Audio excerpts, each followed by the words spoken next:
नमस्कार मित्रांनो, आपल्या या YouTube चॅनलवर तुमचं मनापासून स्वागत आहे. मित्रांनो, पुढील महिन्यात युनियन बजेट 2026-27 सादर होणार आहे आणि बजेट म्हटलं की एकच प्रश्न सगळ्यांच्या मनात असतो. सामान्य माणसाला दिलासा मिळणार की पुन्हा एकदा फटका? आणि अतिश्रीमंत लोकांना सरकार काय मोठा फायदा देणार?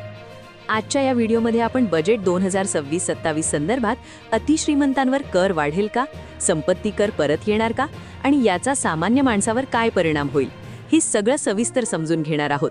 म्हणून व्हिडिओ शेवटपर्यंत नक्की पहा. बजेट 2026-27 कडून अपेक्षा.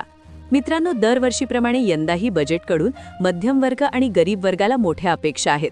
महागाई, घरगुती खर्च, शिक्षण, आरोग्य, पेट्रोल, डिझेल, LPG सगळ्याच गोष्टी महाग झालेल्या आहेत.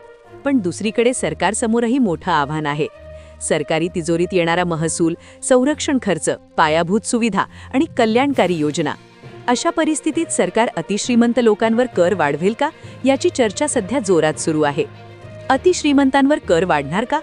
कर तज्ज्ञांच्या मते सरकारने अतिश्रीमंतांवर आयकर वाढवणे किंवा संपत्ती कर पुन्हा लागू करणे टाळावे अशी शिफारस केली जात आहे. कारण काय? कारण जर कर जास्त वाढवले तर उच्च उत्पन्न असलेले लोक, उद्योगपती, मोठे गुंतवणूकदार हे लोक भारत सोडून कमी कर असलेल्या देशांमध्ये स्थलांतर करू शकतात.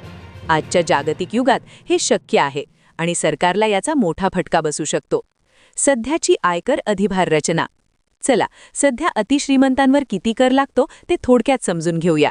बाजा 50 लाख रुपये ते 1 कोटी रुपये उत्पन्न 10% अधिभार, 1 कोटी रुपये ते 2 कोटी रुपये उत्पन्न 15% अधिभार, 2 कोटी रुपयांपेक्षा 5 कोटी रुपये उत्पन्न 25% अधिभार, 5 कोटींपेक्षा जास्त उत्पन्न, नवीन कर प्रणाली निवडल्यास 25% अधिभार, जुनी कर प्रणाली असल्यास थेट 37% अधिभार.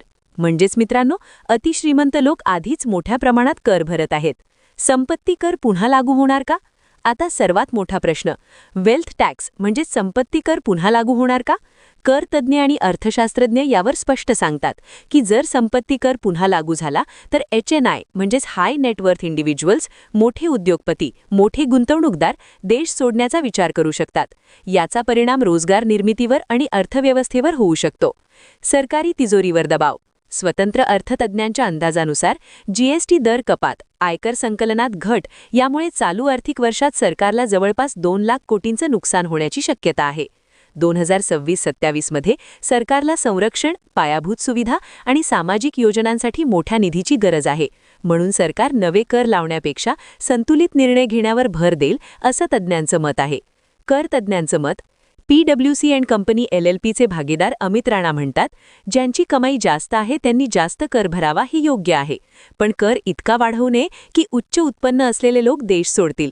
EY इंडियाच्या कर भागीदार सुरभी मारवाहेंनीही स्पष्ट केलं आहे की जास्त अधिभार किंवा संपत्ती करामुळे HNI लोक भारताबाहेर जाण्याचा धोका वाढू शकतो. तर मित्रांनो, बजेट 2026-27 मध्ये सामान्य माणसाला थेट मोठा दिलासा मिळेल की नाही हे अजून स्पष्ट नाही. पण अतिश्रीमंतांवर अतिरिक्त कर लावण्याबाबत सरकार सावध भूमिका घेऊ शकते. आता शेवटी एक महत्त्वाची सूचना. या व्हिडिओमध्ये दिलेली माहिती ही फक्त शैक्षणिक उद्देशासाठी आहे. यामधील कोणतीही माहिती गुंतवणूक, कर नियोजन किंवा आर्थिक निर्णयासाठी अंतिम सल्ला नाही.